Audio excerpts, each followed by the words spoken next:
After many long months of Paro's obstinate refusal to listen, Hashem tells Moshe, go to Paro and tell him the last of the Makkahs is going to come, the most severe, the death of the firstborn.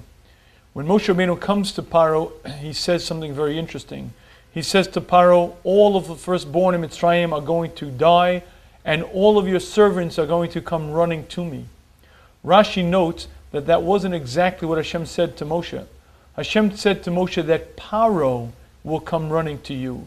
Yet when Moshe told those words to Paro, he changed it. He said that after this Makkah, your servants are going to come running to me. Rashi explains why Moshe changed the message that Hashem gave him. L'chalak kavod l'malchus, because Moshe was giving honor, giving respect to the monarchy. And therefore he changed the expression. It wasn't proper to say that His Highness Paro will come running, better to say his servants will come running. And I believe that this Rashi is rather problematic, because if we focus on the wickedness of this government and the wickedness of Paro, we'll soon see that it doesn't make sense to respect them at all. The focus of that government was the oppression of the Jewish people. The slave labor that gave the entire power to Paro and literally financed his endeavors was the backbone of the Jewish workforce. Not only were they slaves in Mitzrayim, the Jews were oppressed and tortured, and Paro was the head butcher.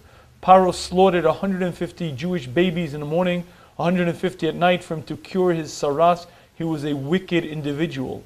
Why in the world would Moshe go out of his way to give kavod, to give respect to such a man? And I believe the answer is that for government to exist, there must be respect for the Malchus, and Hashem wants us to respect the kingdom, and the ability to distinguish between respecting the individual and respecting the institution is a key step in mature thinking. There's no question that this individual Paro was not worthy of respect. He was a wicked individual. But the institution that he occupied was the monarchy, and the monarchy deserves respect. For mankind to exist, there must be government.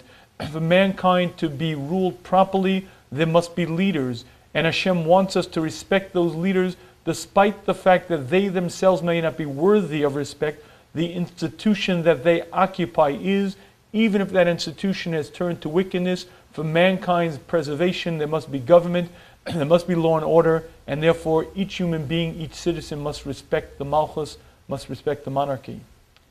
For us as Jews living still in exile, this has a very powerful message. For the first time in almost 2,000 years, we as Jewish people have rights in the country that we live in. We have the right to vote, we have the right to assembly, we have the right to create our own school systems, we have the right to educate our children as we see fit. And for the first time in our history of this exile, we are given full rights of all citizens, and never have we ever had it this good.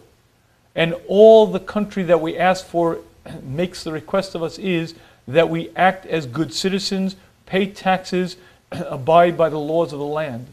It is incumbent upon us to recognize how good we have it here.